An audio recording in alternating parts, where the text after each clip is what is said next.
I'm Oprah as a dude, and I love you all. All right, here we go. What is going on, everybody? Welcome back to the Reyes Reflection Podcast. Make sure you're following me at I'm Nathanael Reyes. Before we jump in, I got to talk about those partners. ARAVE cards, completing sets, one card at a time. Get yourself going on your Pokemon card collection today. Jocko Fuel, clean fuel without compromise. Use promo code Reyes Reflection to save on your order. Mad Rabbit, be bold, be you. Again, use promo code Reyes Reflection to save on your order. And lastly, Smacking Sunflower Seeds. Get yourself a sample pack using my exclusive link in my link tree. Now that is out of the way, I'm super excited to introduce my next guest. You ever watch those movies or TV shows and you're like, hey, I know that guy. I've seen him before. And you don't quite know his name, but you're able to say like 5 or 6 films or TV shows that they're in. That's not the case here. Okay. I feel like that I've grown up watching this individual. I've seen him in the likes of Wizards of Waverly Place, This Is Us, Dahmer, and let's not forget about his unforgettable films like The Ringer, Dude, Where's My Car? And you may have also seen him kissing J.D. Vance, which we'll definitely get into. Smooching people is not all that he does. He also is the backbone of the Improv Trick, which is a fantastic school where he is sharing his passions for improv, helping others find their way on their comedic journey.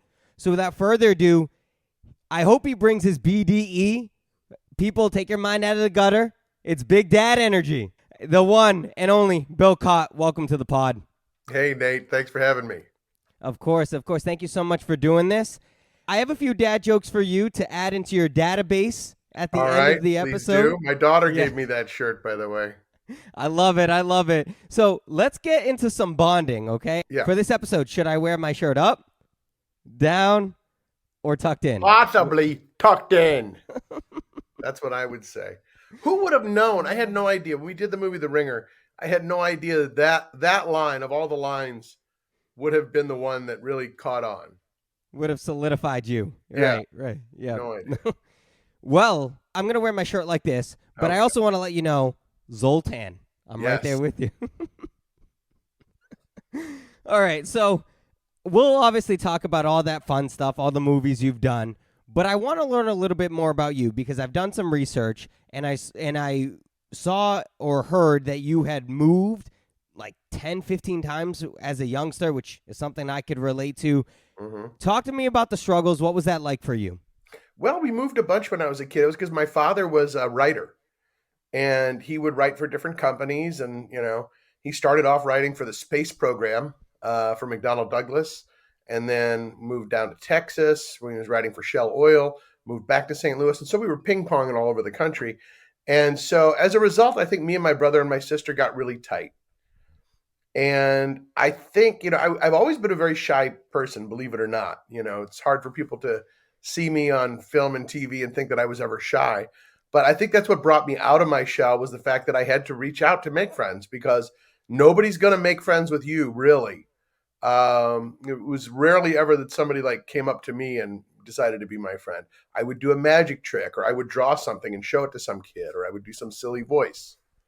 Dude, I feel like that's the same way with me. I moved 10 times before I was even the age of 12, and I had to do the same things that you're talking about, magic tricks. I had this one down pat where it was all math, but it tricked people, and I could tell them the exact card. You have to put yourself out there because you're right. A lot of the times when you're that new kid, you're almost this exotic person that has come in, especially for you. You moved from state to state. People must have thought you were from a foreign land, especially back then.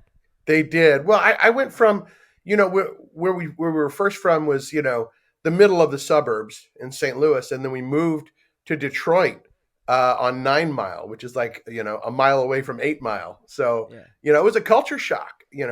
Everybody, when I moved, everybody in St. Louis looked and talked and, acted like me. And I wasn't used to meeting people from different cultures, different religions. And it was a shock. And I definitely was a square peg in a round hole. Yeah. That and you stick out like a sore thumb. A lot of people are like, oh, there's the new kid. And you do have to put yourself out there. So how are you able then to transition into acting? Did your school offer acting programs? How did that become something that you were keen on and that you were interested in doing? The first play I was ever in, I was in fifth grade, I think it was, either fourth or fifth grade, at Baldwin Elementary in St. Louis. And it was a play called The Pale Pink Dragon. And when I saw that, I ran home to my dad. I said, Dad, there's a play and I'm going to be the king. And he was like, hold. When are you didn't tell us. When was the audition? I said, oh, it's next Friday. And he goes, well, you don't know you're going to be the king just because you decided. It isn't like first come, first serve when you decide to be in a play.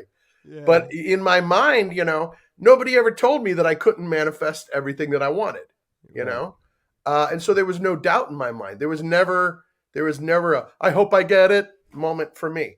And that went, for every play that I auditioned for in college and in high school, I would see the part that I wanted and I got it. I was also realistic. I knew I wasn't going to be the romantic lead in a play. I was going to have more fun being the comedic, the side partner or the older person. Almost every musical and play that I was in high school and college, I had gray hairspray in because I was always playing the older guy because those were the funnier parts. And you're not too far off nowadays as you're spray painting your hair playing. Still doing it to play Tim Walls. Yeah. I feel like I can relate to you. I would audition for several things.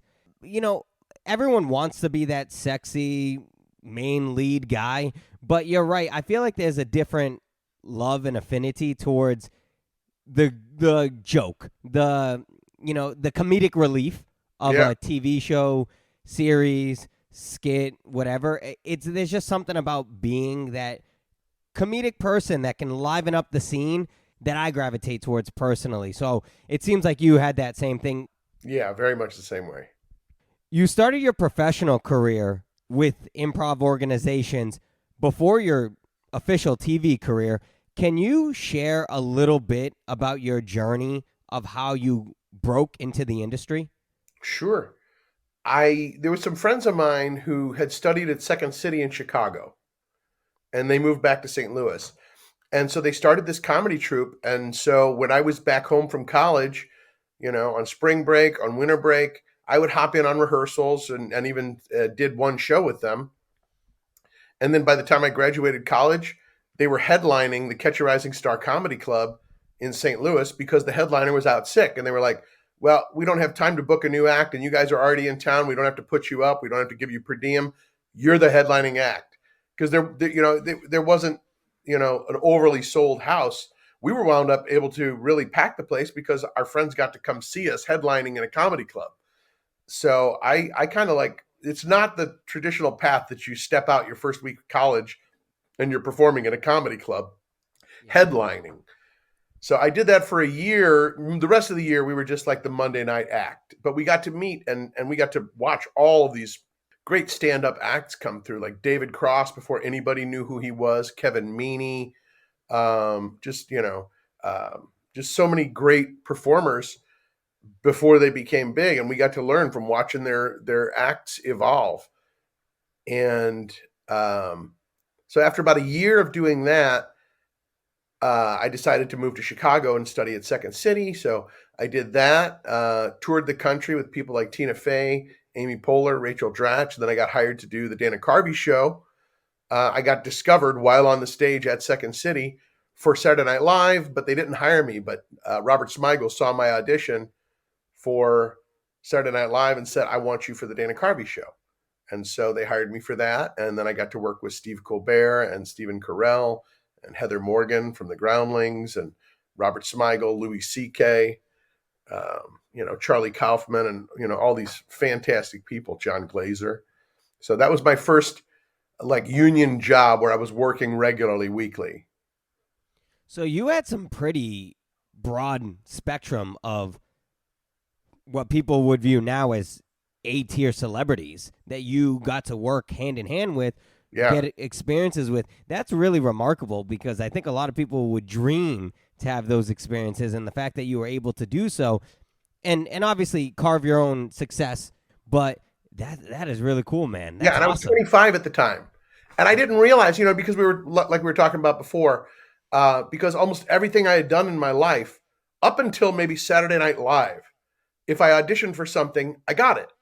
There was never a question. Maybe there were a few commercial auditions and things like that back in Chicago, but everything else, if I auditioned for it, I got it.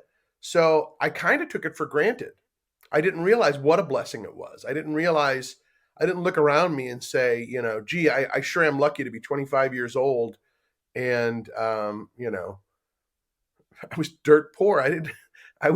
For part of that time when I was auditioning for Saturday Night Live, I was crashing on friends' couches and surviving off couch change. I would buy donuts at the what they would call the Punkin' Donuts. It was the Dunkin' Donuts where all the punk kids hung out in Chicago. I wasn't a punk kid. I was still, I had been working at a bank, so most of my clothes were as preppy as hell. But I would take the change that I had up to the Punkin' Donuts, and that'd be my lunch for the day. Horrible nutrition, but hey, simple carbs, sugars, just to get yourself out there and have high energy. Simple carbs for a simple man. I love it. That's slightly a different path that a lot of people who are trying to break into the entertainment industry take. A lot of them are waiters or waitresses. Yeah. Why did you work at a bank? Why was it scheduling purposes? Because I'm hearing you say that, and to me, I'm like, that sounds like a great schedule. You're in at 9, you're out at 4, and then you have your whole evening. So was it scheduling purposes? How come that was the route that you took? Actually, you're not in at 9. You're in way before any of the businesses open up. If you're banking, yeah. But you do get off at about 4:00. So my days were over relatively early. What happened was, when I got out of high school, my sister was working at St. John's Bank, and she was working as the assistant to the vice president.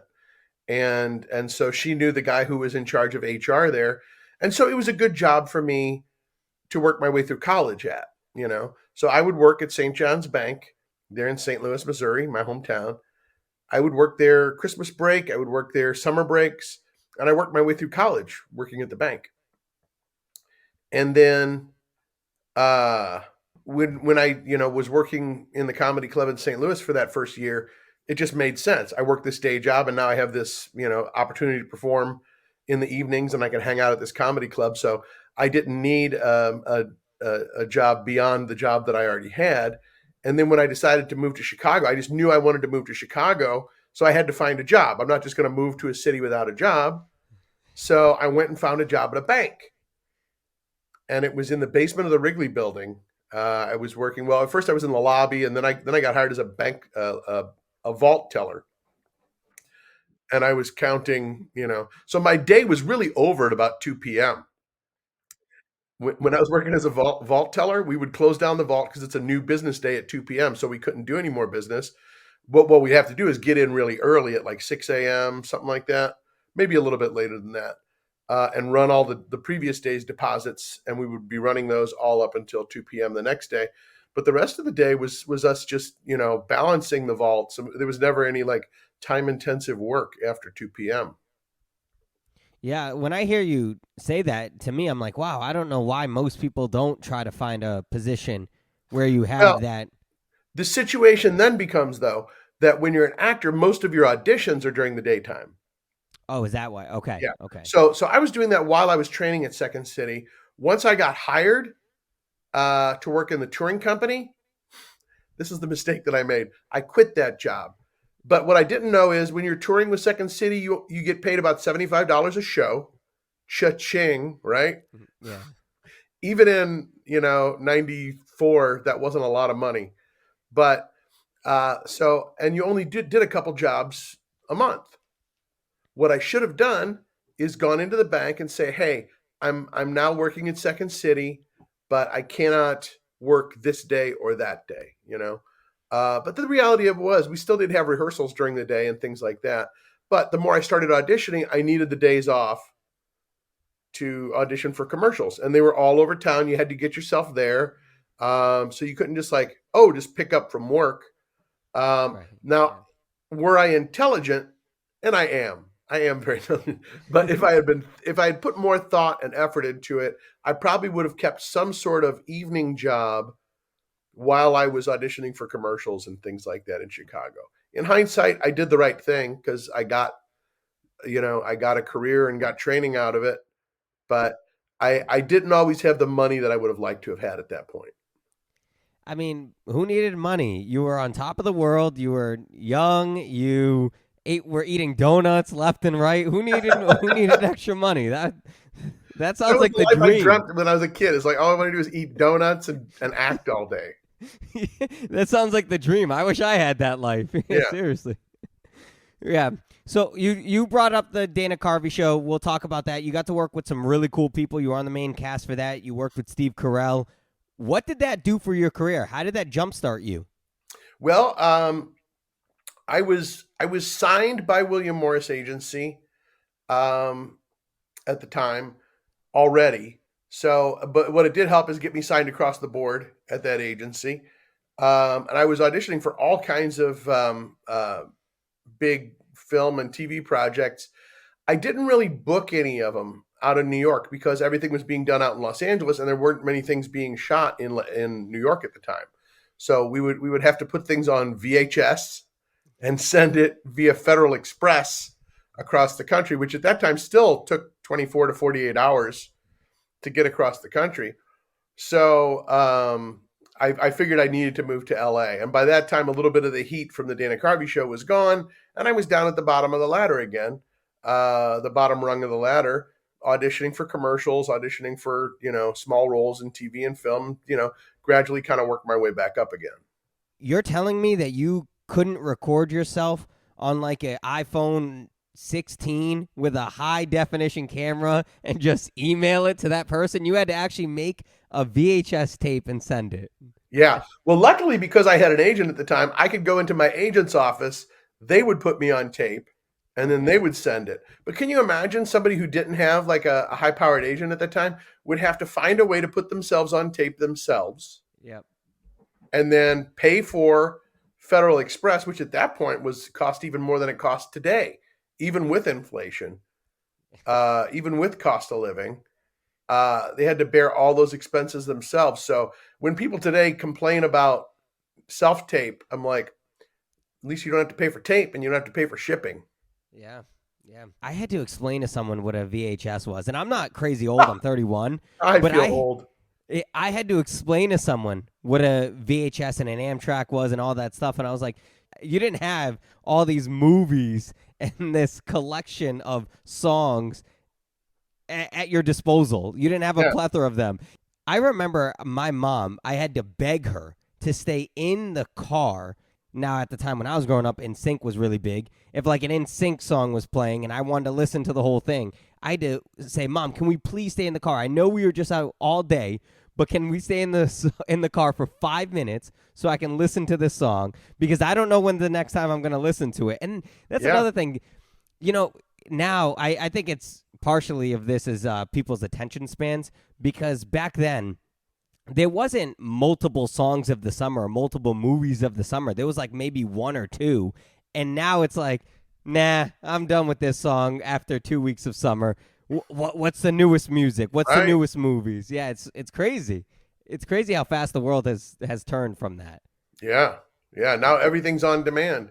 And, not to get into porn too much, but when you said VHS, you reminded me of something that I just heard the other day. And because I was young during that age, I didn't see any porn or anything like that. But if you wanted to watch porn, first of all, for the earlier part of my life, I was born in 1969. So if somebody in 69 through, the 80s wanted to see porn, they had to go to a movie theater. They had to go to a dirty movie theater, and, God knows what's going on there. And then from my high school through college years or whatever, they had to go to they had to get it on VHS, but they couldn't go to like a Blockbuster. You had to hope that a mom and pop store was still open, because it would just be those mom and pop stores. And there'd be a back section behind two like Western swinging doors. You'd have to go back behind and go to the Wild West of porn if you wanted to see something like that. I was going to say, I remember Blockbuster and Hollywood Videos, but I don't remember the porn section. So in my head, I was visualizing the conviction that one would have to walk up to the counter with a porn, DVD or VHS and say, I'm renting this for the weekend. Exactly. Yeah, but you're right. Now, it's crazy.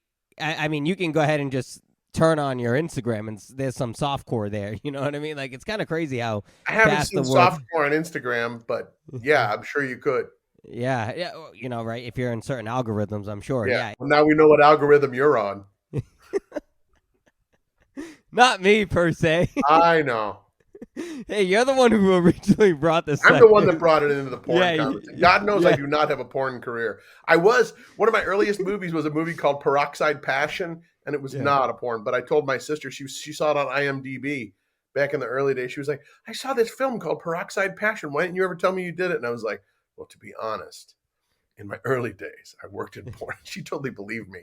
I've done a few short films, and I've done a few little TV shows, and I think I heard on an interview you did where you said that like 90% of pilots don't even make it on air. And I am a true validation as to how that statement is true, because I've auditioned and I've been casted for like 2-3 TV shows, been on the pilots of them, and I've never seen anything of it. The rights to it probably got sold to some country and that I've never heard of. Yeah. But it's completely true. A lot of them don't make it to air. But the reason why I bring this up is because I remember I was auditioning for something when I was 18, 19.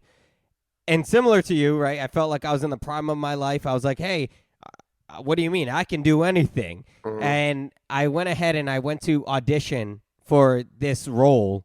Nobody told me what it was. You ever walk into a place and you can tell just by the atmosphere that this isn't me and this isn't my cup of tea? And there was just something off in the air, and I walked in and I'm looking around and I go, am I in the right place? Like, it was in some place in Boston. I was living in Boston at the time. And it was in some alleyway in Boston that I had to get into the audition. But in Boston, in major cities like Chicago, Boston, New York, sometimes there's some really cool places in seedy alleys. So I was very young and naive and didn't think anything of it. Then it's my turn to audition. And here I am, and I'm saying all these outlandish statements that I would never say in my real life. And it just wasn't me. And long story short, I was essentially auditioning for a porn and didn't even realize it. I was living in Boston, but my mailing address was still my mom's house, about an hour's north of Boston. Mm-hmm. And she opens it up, illegal. My mom opens up my mail and goes, Nathanael, what is it that you have auditioned for? What are you putting yourself in? And I explained to her, I said, Mom, I don't even know. I just went ahead and I did this audition, didn't know what it was about. And she goes, this is porn. You're not going to be doing it. And I was like, all right, fine. I won't, but my mom was the one that... Mom kept your belt on. Yeah, in more ways than one, yeah. Yeah. Yeah, my mom was the one that, put her foot on that neck to make sure it didn't see air. But yeah, speaking of things that don't see air, let's transition into The Ringer, which I think if it was made in today's climate, it would not see air.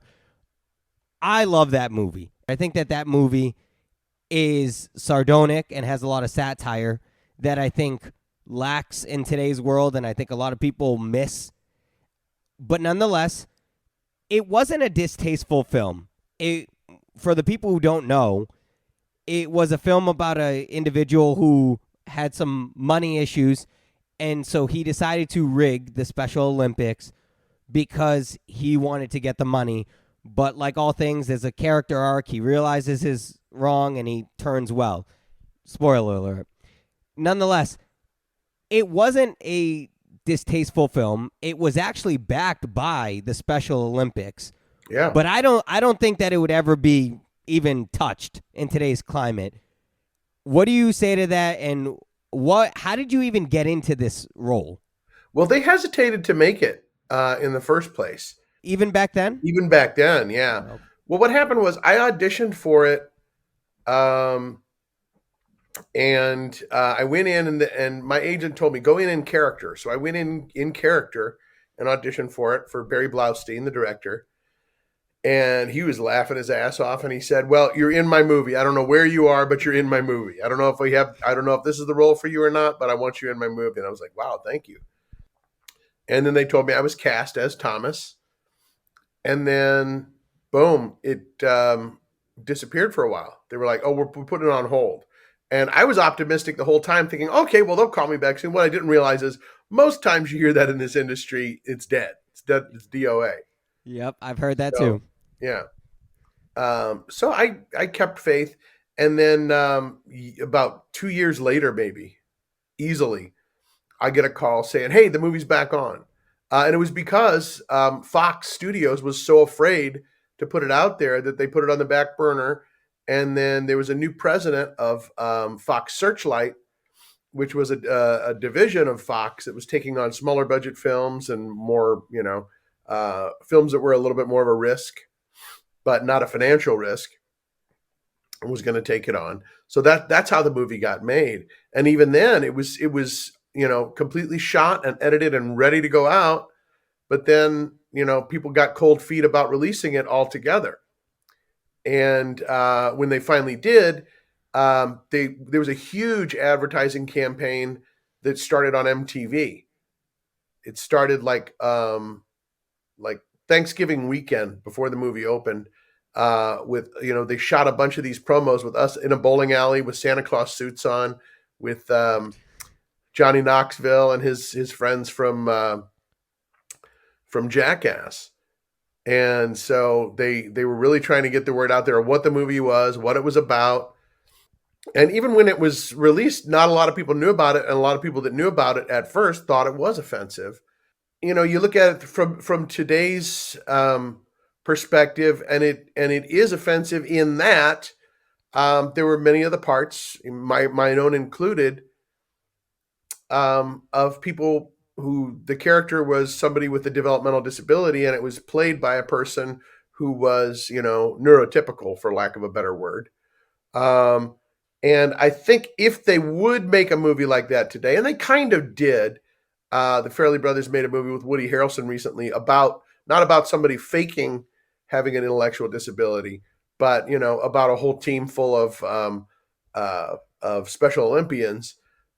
You can make the movie like that tastefully, but I think to get the message across, you would have to get the message across that that you shouldn't discriminate against people with disabilities. The film itself can't discriminate against people with disabilities, and so if they were going to people talk about making a sequel to The Ringer all the time, and I'm like, if they do, they better not cast me as Thomas. I should be a coach. A person who doesn't have a disability who's a coach, or some other aspect, So there is a way to do a movie like that now, but they would have to do it differently, and it would have to be with a more universal respect for people with disabilities. Was there not a lot of people casted in that film that had disabilities? No, the majority of people in the film were, but there were at least 4 of us. There was Earl Howes, there was me, there was Jeff Arend and Jed Reese. But, there were more people with disabilities in that film than any other film at the time. So, Barry Blaustein, the director, made an effort to do that. The Farrelly brothers made an effort to do that.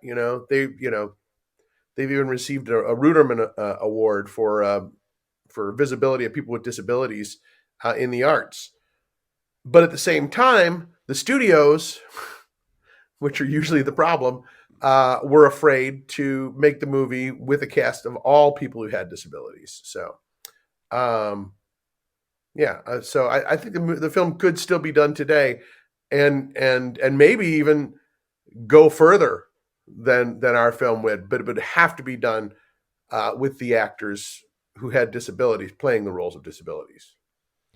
I do feel like that film is a cult classic. I see even just the artwork of it, and you can almost tell it's low budget, but not in a disrespectful way, in a way of that's how this film is going to be presented. And I think it also catered to who Johnny Knoxville is as a person, just Absolutely. with his Jackass career is low budget at the beginning, and it wasn't until later on in his career where the production started to get a little bit more higher in value. And Katherine Heigl, I mean, she clearly looks young. She looks so young in that film. Her mom was still with her on set. Her mom was kind of, I guess, her manager, but also was there because, she was still young and in the industry.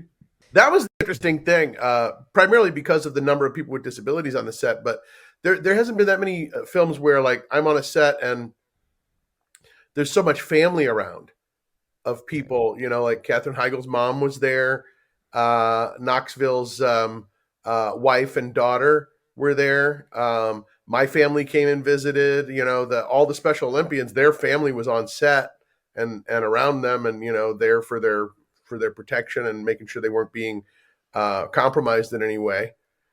So there was more family on that set than any production I've ever been a part of. And that was one of the really fun things about that movie. It did seem like that small, like I said, I don't mean low budget in a disrespectful way, but it seemed like that small but just tight-knitted group that wanted to make a successful movie. And in my opinion, it is a successful movie. I loved it. I want to talk about probably one of the most iconic scenes, which I'm sure you know what I'm going to bring up. I see TikTok trends of it where people all the time make fun of it. And it's a scene where they say, "When the fuck did we get ice cream?" Yes. What was it like on set that day? Well, first of all, to give you a setup for it, the first day on set, we were all told by Pete Farrelly, who was one of the producers. He said, "I want to make sure that you guys don't hold back. If you feel like you want to improvise something, do it."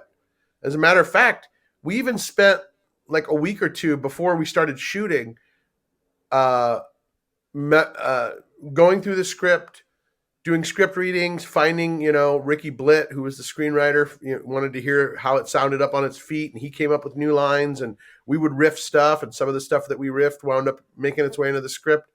And then Pete Farrelly also told us, don't hesitate.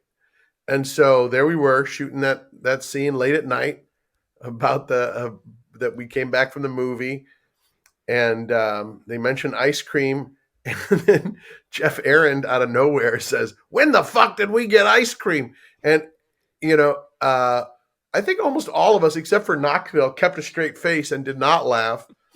All the crew broke out laughing. And Pete Farrelly got really upset. And it wasn't because Jeff improvised the line, but he was upset because the crew laughed and we missed the take. Yeah. So we had to shoot it again. But in one of the takes, you can definitely see Knoxville laughing at when he says it because he was not expecting it. None of us were expecting it. I think it made the final cut of him laughing. Oh yeah, that definitely is in the final cut. And then that encouraged like Eddie Barbanel, who played Billy, the one that said, "You scratched my CD," he started pitching ideas to improvise all the time. It's like, what if someone asked me what my favorite pair of pants is, and I say a afro? What does that even mean? But that would have been hilarious in context of that movie. Yeah. So, but that one didn't happen. That's another iconic scene when he says, "You picked up my CD and you scratched it. In broad daylight, you scratched it." Oh, my stars, for the love of Liza. The crazy thing about the "when the fuck did we get ice cream" scene, that was at a really heavy part in the movie, too, because she had just kind of realized that he was playing her and that his story wasn't adding up and there was some shenanigans. And so for that to happen at that point in time, I think just adds to the humor. But, I feel like, I know being on sets, breaking character does happen. In some aspects, I almost feel like that works for this film because Knoxville is the only one that wasn't really a person who was special needs, based off of the people in the film. Yeah. So with that being said, it kind of works that he broke character and he was laughing because a real person who doesn't have that disability would probably laugh. I mean, I know I laugh at a well-placed fuck any day of the week. If somebody says it with such conviction and that delivery, I'm going to break no matter what I'm doing. So, and that happened, by the way, people with intellectual disabilities are, they're often like, people kind of treat them like they're kids, Right, which yeah, isn't fair to them, and it isn't fair to everyone like them. And so,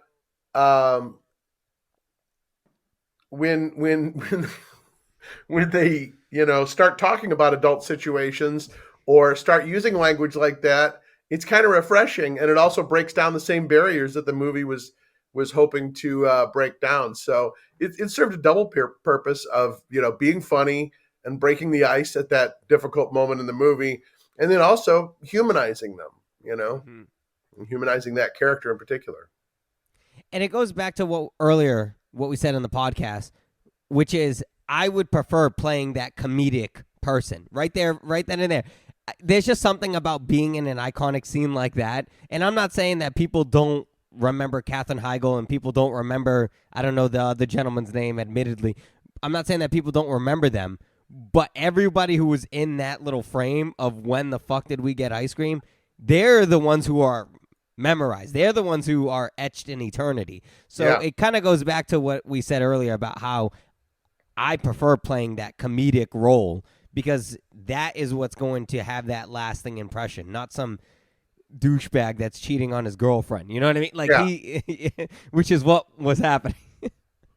Do you still talk to anybody in the crew? Are you still friends with any of them? Yeah.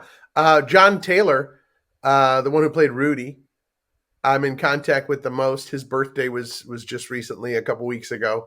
I talked to him a lot. Eddie Barbanel, who played Billy. I just heard from him like a month or so ago, and he was concerned about the election. I'm probably going to get another call from him before. He loves to talk politics. He's got his strong opinions. I should check on him. He lives down in Florida. Just occurred to me right now. Oh yeah, with the but those are the guys that I'm probably in contact with the most. Like I was at the premiere of Jackass 3D, but I think that was the last time I talked to Knoxville. I'm sure if I got in contact with him and reached out to him, it would be like, just like we left off. I'm sure that would be the case. Katherine Heigl was very sweet. And for a while I was hanging out with her. I even went to an Oscar watching party over at her place. I brought some soup with my ex-wife. So, I was very friendly with everybody that I worked with. Jed and Jeff and Leonard and, but I think those two guys, John and Eddie, and I was closest with them on the set anyway. They would come over to my trailer and run lines with me like every day. Nice. And I got to meet their family and love their families. And also Jana Ambort, who played, Karen, Thomas's girlfriend in the movie too. I'm still in contact with her and her family. I talked to them about a year or so ago recently. Nice.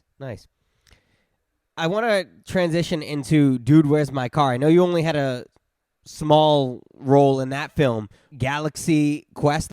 You have worked with some really big names. Yeah. I bring up Dude, Where's My Car because a lot of people don't realize that film has Ashton Kutcher, Jennifer Gardner, Hal Sparks. It's not like it has a bunch of no names. It has some pretty big people. And then Galaxy Quest has Sigourney Weaver, Tim Allen. Like you Alan have Rickman. worked with Alan Rickman. You have played with some really big people. What has that done for your career and your confidence? I think for my confidence, it's done a lot.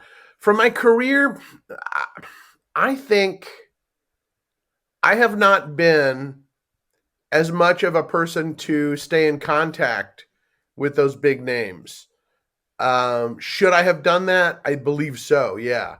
Because I see other people who like only have like a minor connection to some of these people, and they're always calling them and, staying, and you wind up seeing them in a lot of their films, things like that. I've never been the sort of person to do that. I think part of that is like my Midwestern humility. Like, I don't think it's right to like pressure my way into a job, but that is how this industry works and how every industry works. Yeah. You do have to keep yourself out there. And so I always thought, oh, the work that I've done will be enough of a calling card. And to a certain extent it is.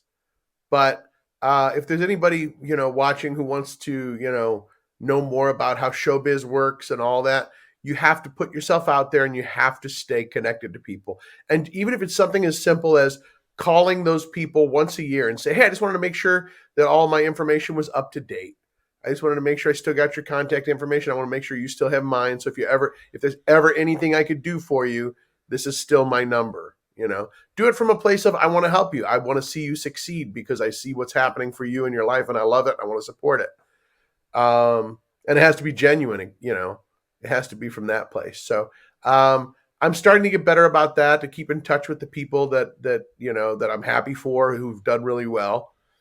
And, I hope people will do that with me. They'll know that my door is always open. If they've worked with me in the past, that I know them and I think of them as somebody that I really want to support, I hope they'll stay in touch with me and let me know what's up with them. That was the number one advice that my acting coach told me. He said, make sure that you are showing up on time, being nice to the directors, the people who are bringing you food, anybody, your stand-ins. You are being nice to every single person, and you are trying to connect, and you are trying to intertwine, not in a fake way, but in a way where you can go ahead and build that connection. It has to come from a genuine space. It has to come from you genuinely wanting to get to know people and genuinely caring about them as a person. That's why, I always ask, people ask, like, who's the worst person you've ever had to work with? I'm like, there really aren't any. There was one person I worked with who was kind of a diva, but still at heart, I think they were a good person. But I don't think you get that far in this business by being a jerk. And even when you look at these, like you hear this tirade from Tom Cruise, on audio that people released a few years ago, that was because he was really concerned about people's lives during a pandemic. It wasn't like he was being a diva and saying like, you're in my light. Yeah, maybe there was a little bit of that with Christian Bale, but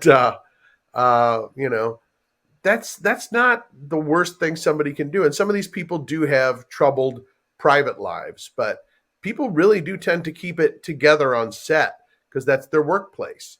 And, there may be people who have abusive private lives, or there may be people who are, a total mess outside of the set. But even the people with the biggest problems tend to bring their best selves to set. Yeah, there's context behind that. I want to bring up one scene that you did that made an impact on me. I never watched the whole series, but This Is Us. You were the mailman in that, and you were apologizing for the loss of somebody that you had always seen in the neighborhood, and you showed so much raw emotion in that. For me personally, when I've ever had to do sad scenes, I really do think of things that have impacted me in life. The death of my grandfather. For you as an actor, that scene, I encourage anybody to watch it. You are as authentic and as real as it gets in that scene. You normally are one that is always bubbly and laughing, but you are very, very emotional. Can you talk about how you can switch into that? Yeah, well, it's kind of the same template because I've always realized that what I'm there to do is to come in and inject a little extra laugh, usually, in a scene. And it became obvious pretty quickly that I was there to inject a little bit of pathos into this scene. I didn't have to access that for most of the roles that I do. And even when I was on, dramatic series in the past, like ER, I was the comedic relief. I would be the funny guy or whatever. But I had done a lot of drama in college. And a lot of the improv that I do, although it's comedic, has a lot of dramatic moments to it. In this particular case, I was emotionally very raw. My dad had just passed. My daughter had just been born. And they cut a little bit out of the scene that they wound up airing where it says like he used to ask about my daughter. about how she drew, and he gave her like a set of charcoals or something like that to draw with. None of that got added to the final cut, I believe. But so I definitely accessed that. The recent birth of my daughter, who had to spend a few days in the NICU, and I didn't know at the time how common that was, how many kids wind up in the NICU. But I was worried that I might lose her, and so the emotions from that I had gone through, and I'm still just thinking about it. It's kind of hitting me right now. But that potential loss, the most recent loss of my father, I definitely accessed that. First things first, I'm sorry about your loss. That's awful. I'm so sorry to hear that, and I'm happy to hear, and I see it on your Instagram, that your daughter is thriving. So I'm glad that that's, by the grace of God, that's been happening. Yeah. But kudos to you and your skills of having these stresses, and you're still able to put your best foot forward as an actor and be professional and still put out a great scene. So I brought that up because that one scene is one that hit me. I watched that, and I remember watching it, and that's a heavy show to begin with, but I watched it and I said, he's normally in funny roles. Wow, he's really playing someone, and I feel it. I felt it. And and I wanted to bring it up because I felt it so much that it did feel like something was there. Like I said, for me personally, my grandfather was like my dad. He stepped up in a time when my father and my mom had gotten divorced, and it was a messy divorce, and it was just, I didn't know how my life was gonna, the path I was gonna take at that point in time when I was only 8 or 9. But I saw that and I felt it through the screen. So you did an excellent job, and like I said, sorry for your loss, but I'm so happy to hear that your daughter's doing great. I scroll through your Instagram and your TikToks, and she's over there busting your chops, putting her foot in your face, and so you're living your best life, my friend. Thank you. I know it. I know I am. Thank you. Of course. I want to bring it back to the comedy and the scenes that you have done. Are there any trends in comedy that you feel like are changing for good, for worse? Like, I just want to hear from you as you're in the entertainment space if you feel like that's the case. Trends in comedy. Well, I think for the longest time there was this trend towards being really dark, and like roasts were the big thing. Everybody wanted to see the roast of this person, the roast of that person. And if you went to a comedy club, it'd be like the late night roasts, and everybody's roasting one another. I think there's kind of a pushback now. I think from all the mean spirited comedy and the dark comedy that had been, for a while. I think it's the same sort of thing that happened, like for comedians like Steve Martin and Robin Williams and Flip Wilson. There was this the people who wanted to return to a kind of a kindness. There was, because for not that there wasn't some great comedy in the 60s, but a lot of it was very politically motivated. It was very dark. It was very satirical. And then, by the 70s, some of these acts came out that were just about being broad and funny, and there was some kindness behind it, or poking fun at the darkness, Mm-hmm. And I think there's a little bit of that. There's a little bit of a revival of that going on now. You see a lot of acts now that if there's ever any darkness, it's always aimed towards themselves.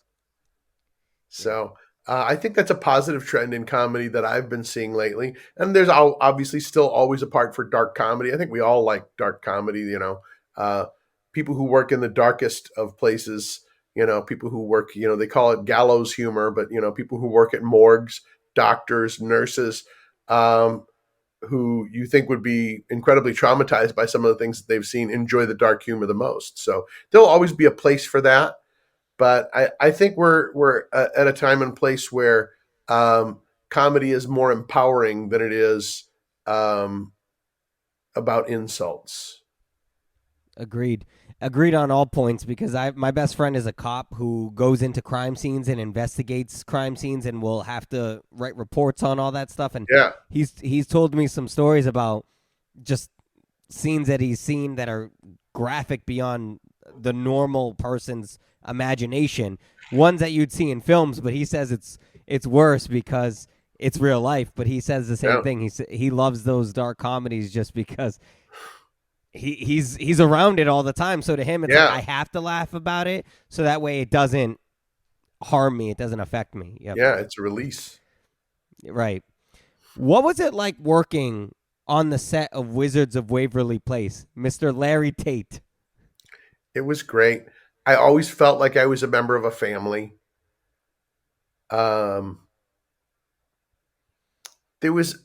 Everybody was on the same side. And I think what really helped create that was that the first season was shot before any episodes were released. So, it was obvious how talented all the kids were, but they weren't on the cover of all the teen magazines. They weren't being talked about on entertainment news. They weren't, going around to all the clubs or whatever. So there wasn't this distorted sense of self. And there was really an ensemble feeling that developed on that show. And it carried through for the rest of the seasons. Selena herself would have the reason to have the biggest ego, if anybody would have an ego, and she never did. She remained the same down-to-earth Texas girl as she was when we all met her. And, same was true of the other kids, of Jake and of David. They were amazing. And of course, all the adults on the show knew that the show was about the kids, so none of the adults got a big ego about it. So, David and Maria were always great to talk to and to be with. And yeah, it was always a family vibe. Everybody was rooting for one another. That is one of the only few shows where I feel like almost everyone in the cast didn't grow up and be this batshit crazy person, or B, they didn't have that egocentric where now it's so much about them and their brand and who they are. Like even now, I think I'm not too. So I have to admit, I had seen some episodes of Wizards of Waverly Place, but that was around the time when I started fizzling out in Disney Channel. I was maybe like 14, 15. So like I would watch a few episodes because my younger brothers would watch it, but it's not something that I was always sitting and watching. I was more in the Lizzie McGuire, That's So Raven, like, and even that, like towards the end of it, it started to get a little, like there were times where I was like, I'm a little older. I'm too cool for school for this. Right. But even now, you can rewatch them and you're like, man, I really wasn't that cool. Like this is funny. Like they're it's made for the whole family, and I feel like Wizards of Waverly Place was one of those shows that was made for the whole family because there's jokes for grown-ups, jokes for teens, there's jokes for kids. So I feel like they did a really, really good job at that. Even your character, there were times where they made you like a putz. Oh, totally. Even my character's name, Laritate, was from the show Bewitched. Yeah. That was the boss on Bewitched. And so just my name alone was a joke. So there were all kinds of things that were flying under the kids' radar that the parents would be like, oh, I get that. And the kids wouldn't even know. So I think those little nuggets allowed the parents to stick around and to see that the things being written for the kids were pretty high-minded. It wasn't, oh no, the world's gone crazy. It was kind of, it was grounded in reality so that all the silliness with the wizardry and everything could stand alone and exist in the more grounded world.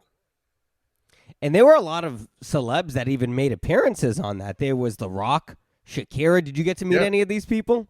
I didn't. Yeah. I'm trying to think of, guest stars that I did meet were like Joanne Worley, which I'm not sure if even because that's like she was back on Laugh-In back in the day. So I met Joanne Worley. There were people behind the scenes like Larry David brought his kids because his kids were big fans of the show. Oh, I love Came Larry out David. to see it, and Ted McGinley was a guest star, and I was in the scenes with him. But he's certainly not The Rock. But to me, he was, because he was on Happy Days. Yeah. Uh, What about Justin Bieber? Was he ever on? Was Justin Bieber ever Justin on set? Bieber was on set one time. I was walking back through where the risers are and everything, and I saw him there. I didn't know it was him at first because he had his hoodie, and he was like holding it over his face so people couldn't see who he was. And I looked over at him, and then he looked at me and was like, "Hey," and I was like, "Oh, hi." And then I passed, and it was so weird because I've worked in entertainment a long time, so I'll see celebrities here and there, whether it's out at an event or that I'm actually working with, and I'm like, "Oh my gosh, I can't believe it's them." But to see somebody who's that big of a star, and they know who you are, because I'm like his girlfriend's co-star, so he knows who the hell I am. That's what made it weird for me. Not just that I'm seeing somebody who's like internationally famous, but that they know who I am, might even know my name for all I know.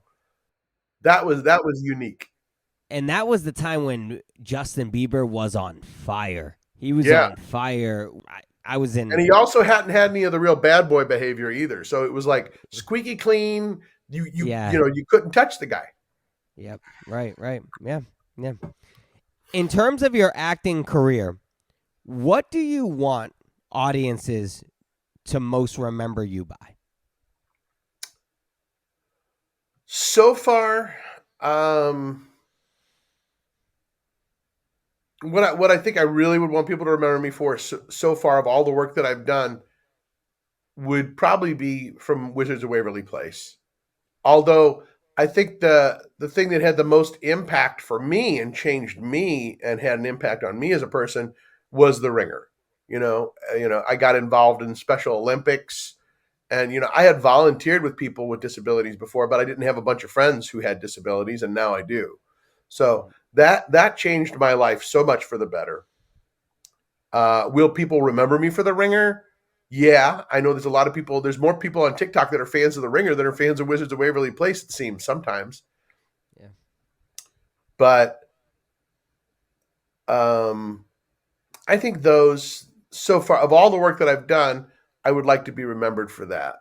I would like to believe that there's a dramatic role out there for me in the next few years that I wind up doing that I'm really remembered for, that I'm remembered for the depth of the work that I want to do and can do. I love comedy. I love doing comedy. I've done just about everything I can do with comedy. I haven't been like the lead in a comedic movie, but I don't see that happening at my age, at 55. Usually the lead is going to be somebody in their 20s or 30s. I can still have a very large role in a comedy, but I've done that. I've been Thomas. I could be a supporting role. One of the major characters in a show like Wizards of Waverly Place. That's good too. But I would like a really large dramatic role. I'd like to be remembered for that as well, if I'm blessed enough to have a role like that come along. And I could do it right now if I were, wanted to work on stage. I played Alfred Hitchcock in a play called Pure Cinema in the Hollywood Fringe, and got a lot of great notices for that. I felt like I was really impacting audiences, and I was like, wow, I wish this were a film, So who knows? Maybe I could even wind up playing Hitchcock on screen. Do you still have representation? Are you union still? Oh yeah. I was just on, as we mentioned, I was just on Jimmy Kimmel the other night, kissing JD Vance. I go out for film and television projects all the time.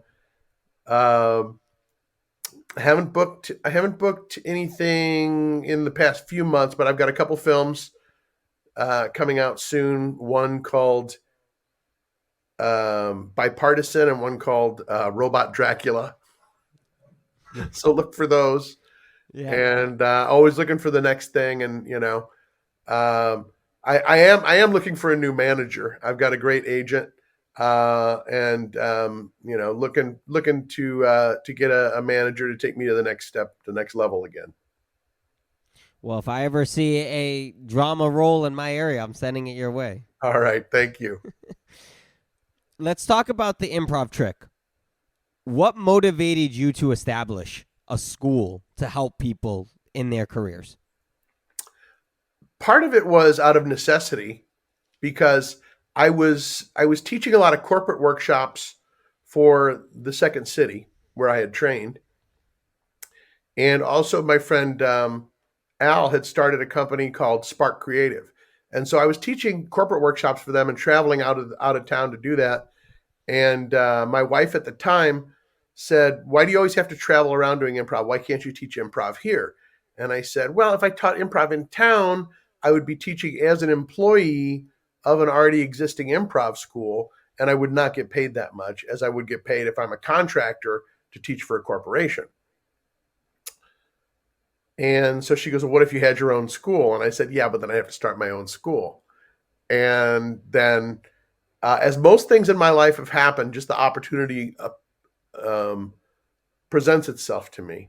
And so my friend Becky said, "Hey, my friend has a coffee shop and he has a place out back where you can do classes and put on shows." And so I started doing that. And then moved back to St. Louis, which was my hometown temporarily, bought a house. It was in the middle of the writer's strike many, many, many years ago. And it became my primary source of income because there was no, film or television being made at the time.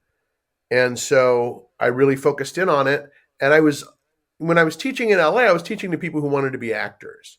When I went back to St. Louis, I was teaching to people who wanted to be better communicators and wanted to learn the skills of improv to just maybe to talk with people who are in their family or to talk better with their coworkers. And so I really, really became passionate about what we call applied improvisation. And so that's when applied improvisation became a big part of my life. And I came back to LA and decided to focus instead of, there are many actors. A lot of actors take my classes because they want to learn the skills, but they learn so much by working with people who aren't actors. And they realize, wow, if this person can do it, I can do it. I can be more grounded. I can just listen instead of trying to be the most entertaining. And I think I have a good way of bringing that out of people with a lot of the exercises that I do and with the way that I approach my students. And that's what Improv Trick has become about. It's become about applied improvisation, not how funny can you be, although it can teach you to be very funny. Not how to make you a champion superstar speaker, although there are people who go on to do a lot of great success with their jobs as speakers and doing presentations. So the Improv Trick, people ask me what the trick is in improv, and I say it's making it about other people. And that's truly what Improv Trick has been built on, is other people. Yeah, I like that. You're not a one-trick pony, and you're able to offer skills, various skills, for different things. Mm-hmm. I believe I didn't ask about it, but I believe that you also have a communications degree, so you're able to teach that as well. So I think that that's fantastic. I do remember that writer's strike because I remember that was, I want to say that was around 2008, 2009, because I remember a few of my favorite shows just randomly stopped because there was nobody working on the material for the show. Yeah. It started around 2006 because that's when we bought the home in St. Louis. So we signed 6606, which was not my choice. That was my ex-wife's choice. And how would you ever guess that a house like that just wasn't going to work out? I was going to say, you couldn't have even waited just for the 767, Could have. Her choice. She decided numerologically that would be best for us. And you know what? In the long run, it did work out best. It was because I was living in St. Louis when the audition for Wizards of Waverly came around. I was traveling out to LA to audition for another role. So I threw it away. I wasn't focusing or being nervous about the audition. I just went in there and did my thing. And that's why I got the role. So had I not, and also had I not moved back there and rearranged my life for a while, I wouldn't have met a lot of people who are very important in my life right now. Bill, you're completely right. I do believe I'm one of those people that believe everything happens for a reason, and even bad things, when you're in that moment, you probably wish that they weren't happening, but then years later you're like, this is why I went through that, for this. You may not know why, so I'm right there with you. While we wrap up, I'm going to, as promised, give you some dad jokes, and then I got some burning questions, and then we'll end. So, Okay. Here's some dad jokes for you. I worked on this, okay? Here's my material. So I'm going to be one of your students here, Improv Trick, all right? You're going to grade me on this. How does a penguin build its house? How does a penguin build its house? I don't know. How does a penguin build its house? It glues it together. All right. That's gonna build into a joke I need to tell you, but go ahead. Okay. Why did the math book look sad? Because of all the division. Oh, that's so good. That's good. I wrote because it has too many problems. Okay, I like that too. Both of those work though. Yeah, they do. They do work, right? And right. It does have its detractors. That's right. This is my golden one. I think this is a good one. Why didn't the toilet paper cross the road? I don't know. Why didn't the toilet paper cross the road? Because it didn't want to get stuck in a crack. All right. I like it. Come on. I like it. Okay. Here's mine for you. Okay. I just heard this on TikTok the other day. What's the difference between a tuna fish, a piano, and glue? That's why I said it was a callback to the glue. Oh, a tuna fish, piano, and glue. I don't know. Well, you can tune a piano, but you can't piano a tuna. People always ask about the other part, though. Oh, wait, yeah, you did say something else. Wait. It was the glue, and that's the one that everybody gets stuck on. See, that one's out there. That one they're hanging for the 1-2 punch. No, you know what? You hit me with the 1-2. I reeled back, and then all of a sudden I turned my head, and you hit me with a side at the same time. It's dirty pool. I love it. All right, we got some burning questions for you. Yes, burning questions. Light them up.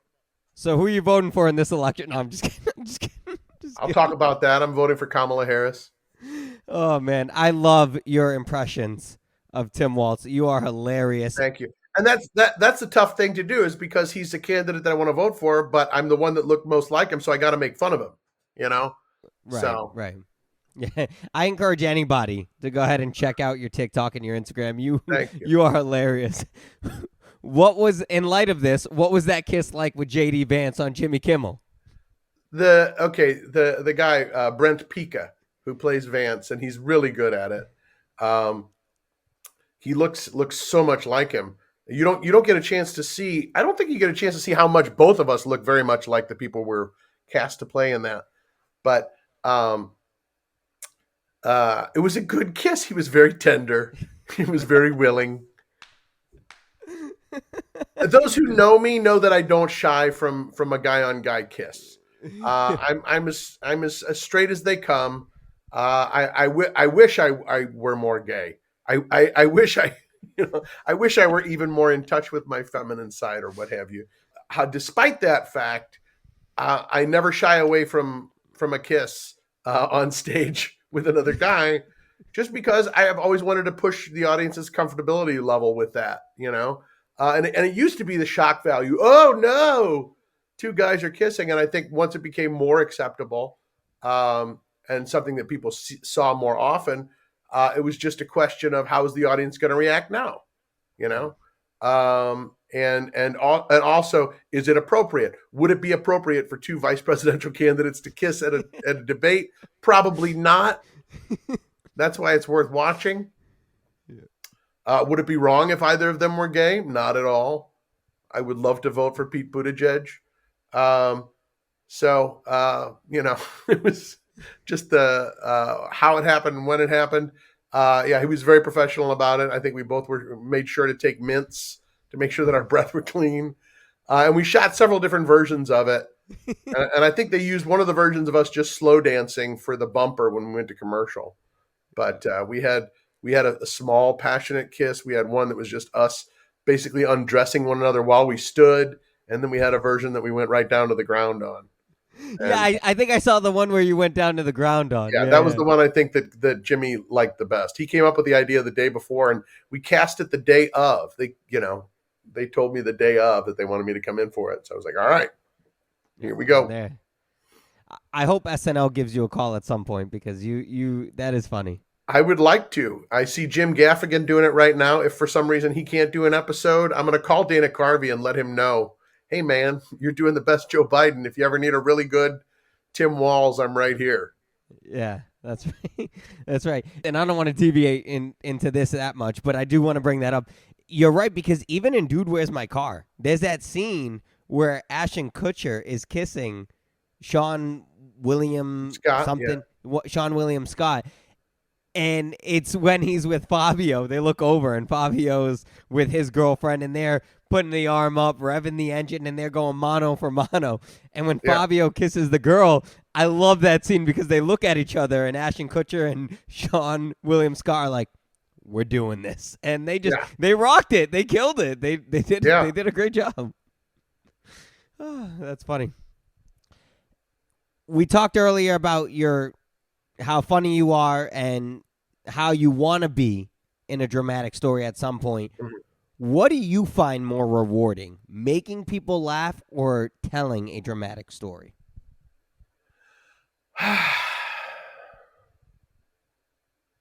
I think I've only been able to feel a glimpse of that through the This Is Us, but I was amazed with how little it took of me on screen to have such an impact.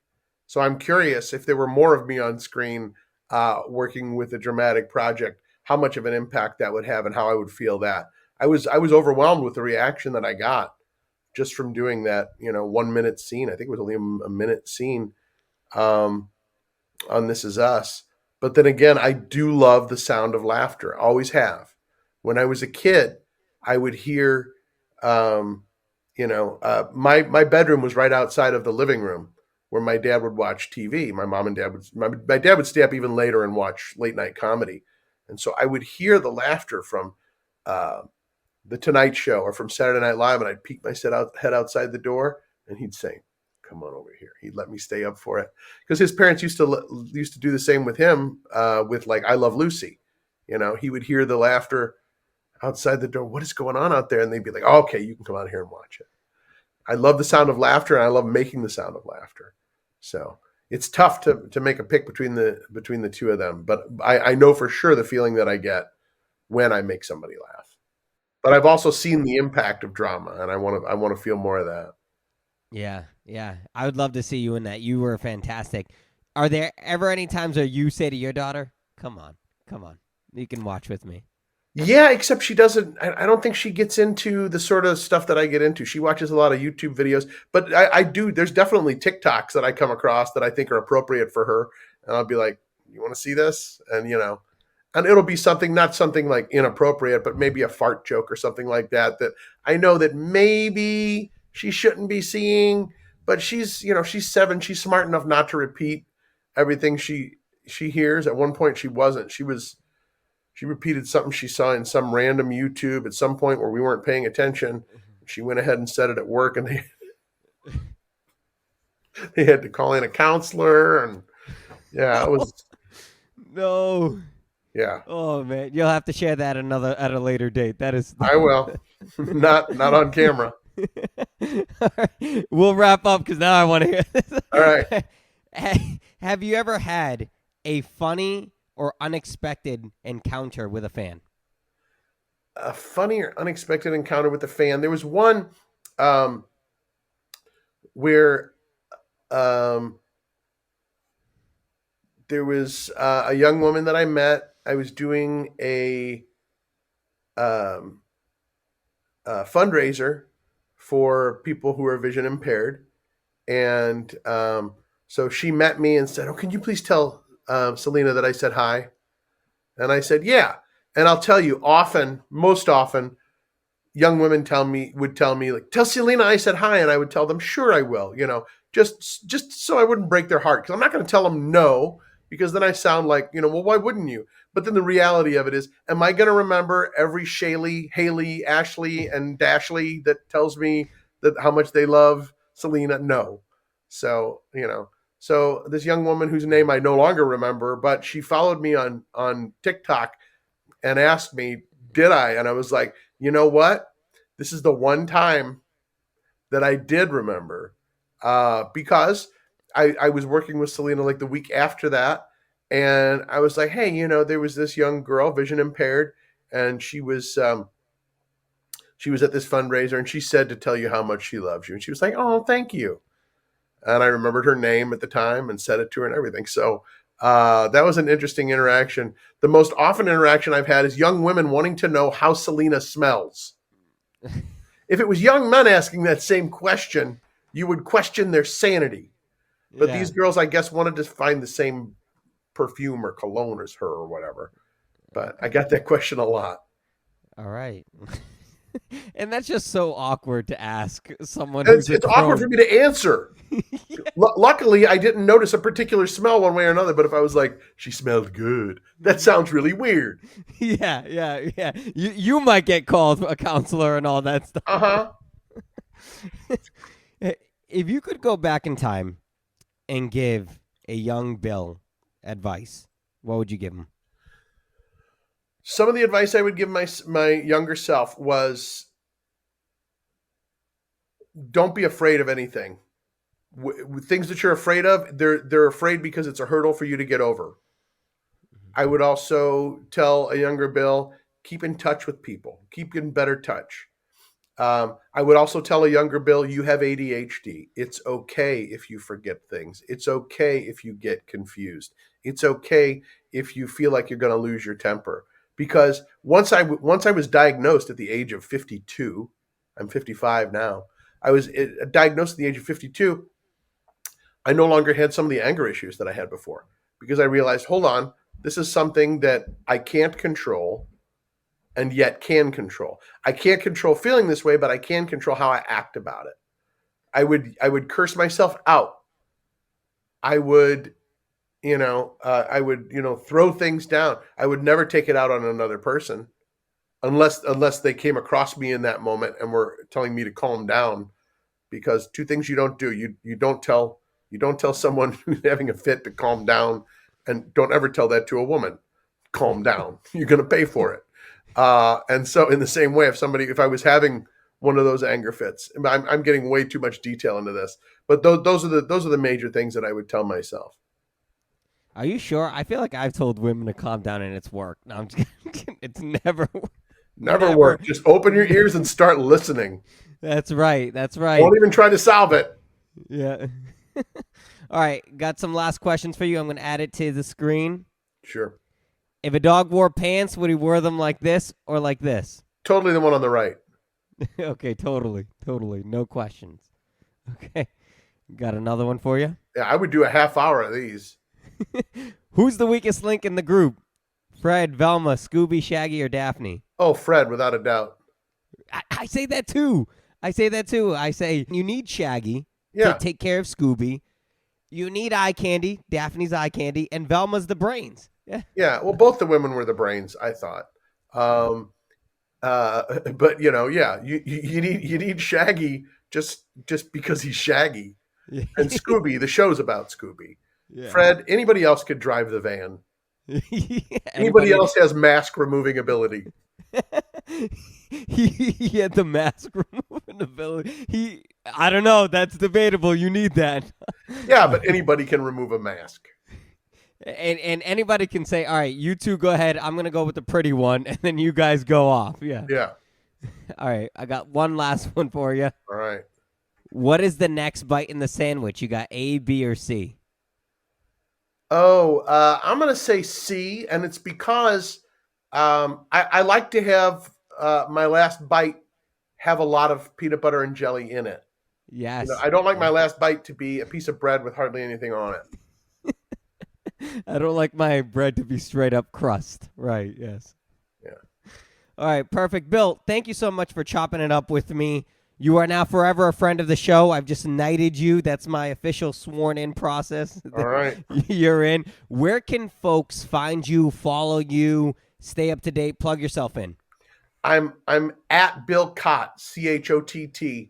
So at BILLCHOTT. I'm on TikTok. I'm on Instagram. I'm on Threads. I may be on Twitter for another week or so. So until you lose your sanity with all these I crazy. swear to God. Yeah, it's crazy. I personally had to take Twitter, unplug myself from Twitter, just because I would see some of the crazy things people were posting, and I was like, I can't. It's not good for me. I'm getting too fired up. Yeah. Yeah. Well, folks, we are finished with this episode of the Reyes Reflection Podcast. Follow and share the pod. Follow me on those socials at I'm Nathanael Reyes, and check out our wonderful sponsors, ARAVE Cards, Jocko Fuel, SMACKIN Sunflower Seeds, and Mad Rabbit. And as always, may you live, may you love, and may you thrive. I'm Oprah as a dude, and I love you all.